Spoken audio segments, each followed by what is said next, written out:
Então vamos começar a nossa prática para aqueles de vocês que vieram aqui. Primeiro, estabelecendo a nossa motivação, a intenção de que nossa prática, o nosso treinamento venha beneficiar incontáveis seres. Nós tiramos um momento para estabelecer a nossa motivação.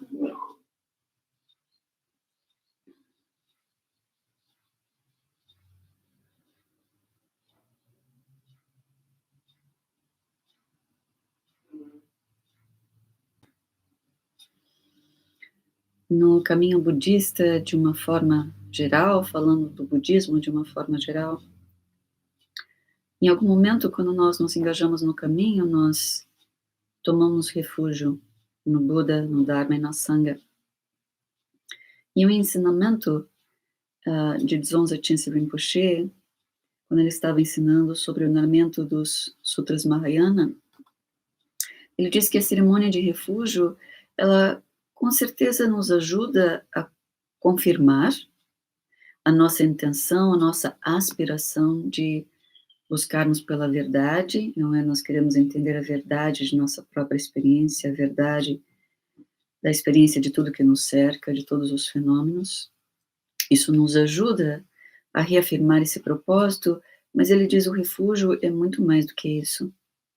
Ele é a aceitação de certas verdades, como, por exemplo, se aceitamos que os ensinamentos do Buda dizem que todas as coisas compostas, não é?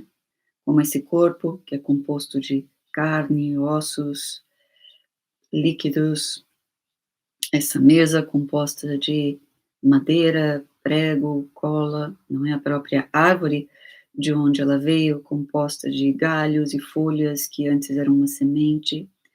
Enfim, se nós aceitamos ideias como tudo aquilo que é composto é impermanente,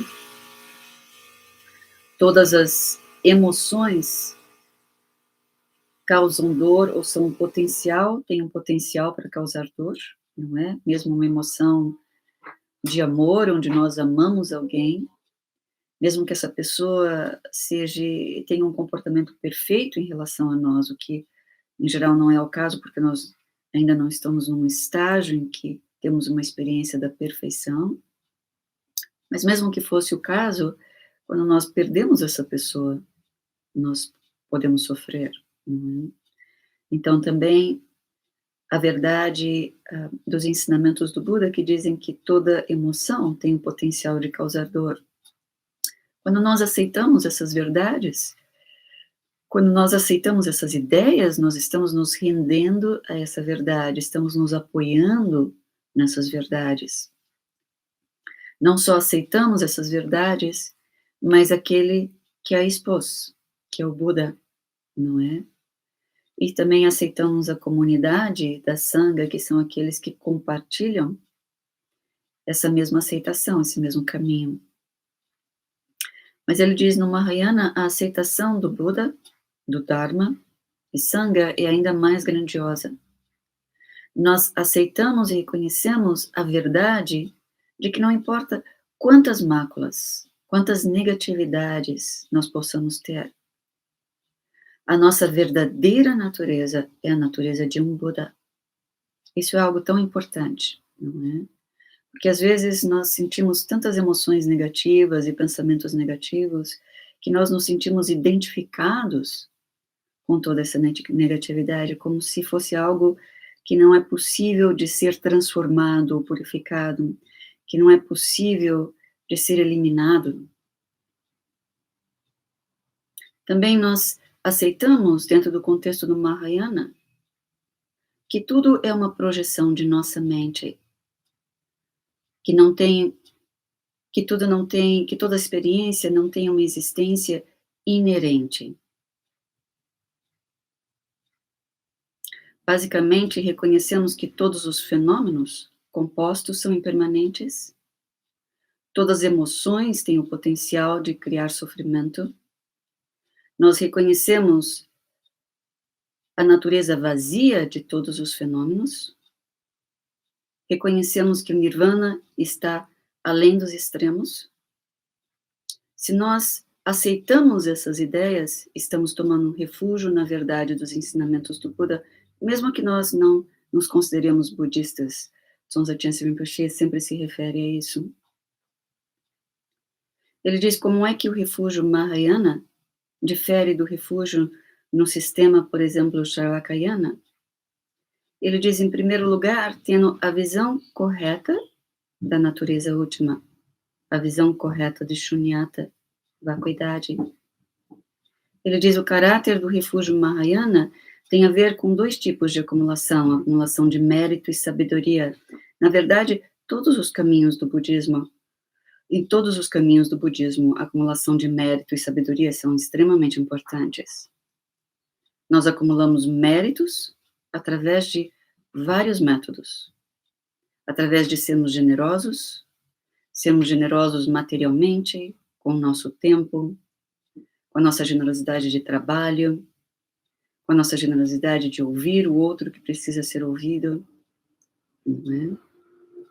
De, às vezes, nos voluntariarmos para fazer a função do outro, quando o outro se sente um pouco cansado, através de sermos pacientes, através de termos uma disciplina interna, onde nós estamos sempre escolhendo o que é positivo e abrindo mão do que é negativo, através de termos uma disciplina, de gerarmos mérito, não é?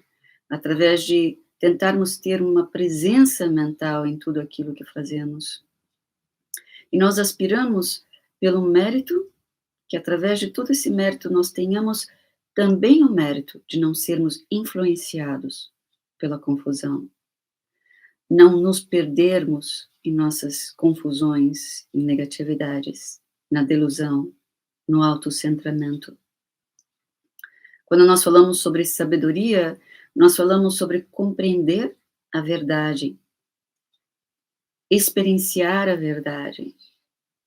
Em outras palavras, não sermos influenciados por negatividades, não sermos influenciados pela confusão, não sermos influenciados por visões distorcidas da verdade, não sermos influenciados pela delusão.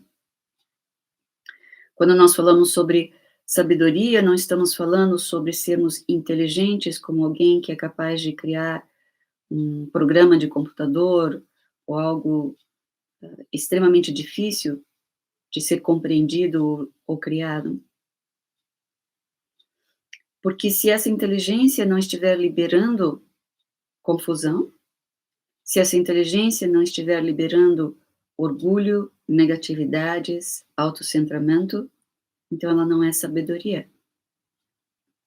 Porque sabedoria é um estado de mente que não está sob a influência da confusão, não está sob a influência de emoções negativas, não está sob a influência de percepções distorcidas da delusão, da dualidade. Se conseguimos, mesmo que em circunstâncias que parecem corriqueiras e pequenas, reconhecermos a verdade, por exemplo, da impermanência, o exemplo que ele cita aqui é, se nós olhamos para o nosso companheiro ou nossa companheira, quando nós acordamos pela manhã, ou quando vamos dormir à noite, e reconhecemos que aquela experiência não vai durar, que ela é impermanente. Então, cada vez que nós temos esse reconhecimento, nós nos aproximamos da verdade. Estamos começando a cortar a delusão, a percepção distorcida de que aquela experiência tem uma característica de durar. E com isso começamos a experienciar algo mais próximo da verdade. Ele também dá o exemplo, que nós já citamos aqui em outras vezes, como um ato de generosidade, de dar um copo de água para alguém. Se ao mesmo tempo que oferecemos essa água, nós reconhecemos que a natureza de quem oferece, do que foi oferecido, e daquele que recebe, é uma natureza ilusória, como uma experiência de um sonho, como oferecermos água para alguém em um sonho. Aquele corpo nosso que oferece água para alguém num sonho, ele é ilusório. A água que nós estamos oferecendo num sonho é ilusória. Quem recebe essa oferenda da nossa água também tem uma aparência ilusória, é um ser ilusório que está apenas em nosso sonho. Se nós reconhecemos isso num pequeno e simples ato de oferecermos água, então o mérito acumulado é ainda maior. Nós não estamos dizendo que aquela ação em si, aquela aparência, não tenha uma verdade. Na verdade, ela é um mérito extremamente importante. O que nós estamos dizendo é que ela não tem uma verdade inerente. E essa observação é extremamente importante. Ela não tem uma existência verdadeiramente inerente. Sua existência é uma projeção, como a projeção de um sonho. Ainda assim, essas ações, que são como um sonho, são essenciais e de extrema importância para despertarmos para a verdade, despertarmos de forma completa no sonho. Através dos meios hábeis do Mahayana, nós podemos transformar, então, aquilo que parece ser uma pequena ação, que demanda muito pouco esforço de nossa parte, que demanda pouco desprendimento de nós, como oferecermos um copo de água, não é? Nós não temos, em geral, a ideia de que se nós oferecermos aquele copo de água, vai nos faltar água. Então, nós podemos transformar isso que parece uma pequena ação em uma ação grandiosa, aspirando que, através desse mérito gerado, todos os seres possam encontrar um estado de total liberdade, reconhecendo a natureza ilusória de quem oferece, do que é oferecido, de quem recebe, dedicando aquilo, o mérito que foi gerado, para que todos os seres encontrem um estado de liberação.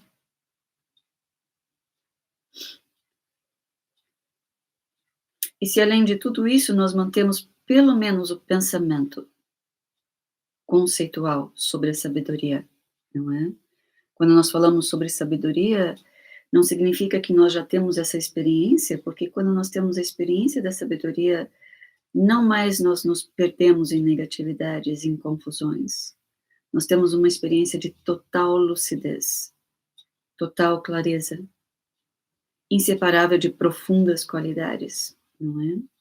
Mas se quando nós nos engajamos mesmo em uma ação que parece tão pequena como oferecermos o copo de água, nós temos pelo menos o pensamento conceitual sobre a sabedoria, da natureza ilusória de quem oferece, do que é oferecido e de quem recebe.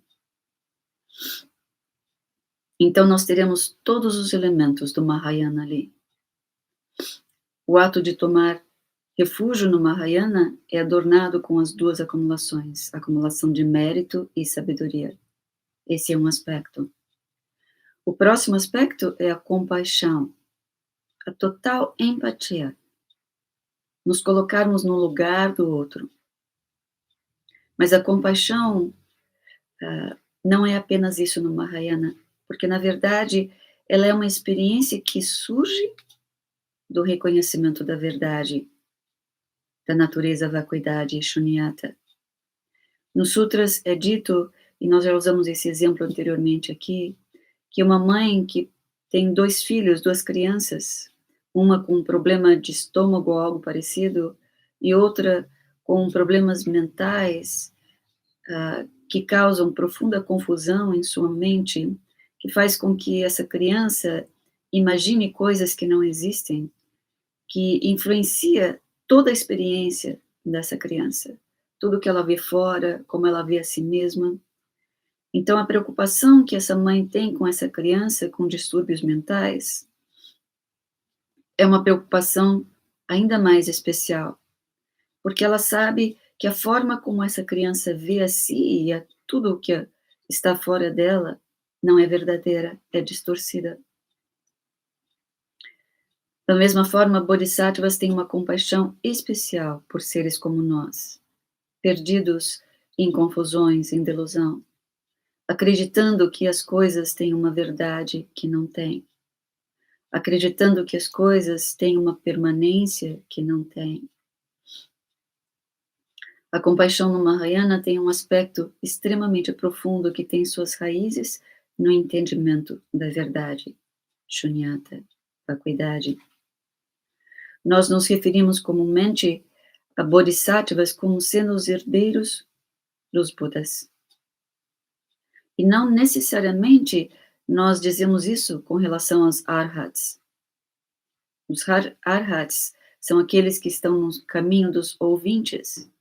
E muitas vezes nós nos referimos a eles como os filhos da fala do Buda. Um exemplo que é dado aqui nos ensinamentos é o exemplo do rei, que pode treinar o filho, por exemplo, do ministro.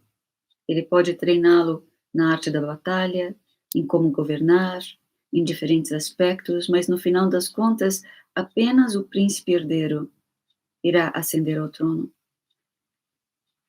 Isso não significa que os seguidores do Mahayana se consideram superiores, mas o objetivo gerado desde o início é diferente. Significa que desde o começo do caminho do Bodhisattva, mesmo no nível muito pequeno como o nosso, nós estamos emulando a experiência de Buda, a intenção e a motivação de Buda. Desde o início, nós estamos caminhando em direção a trazermos à tona a natureza de um Buda dentro de nós, agindo como herdeiro por estarmos no caminho de nos tornarmos um Buda. E nós pensamos, à medida que nós nos engajamos na nossa prática formal hoje, que é com essa intenção para beneficiarmos todos os seres que nós nos engajamos em nossa prática.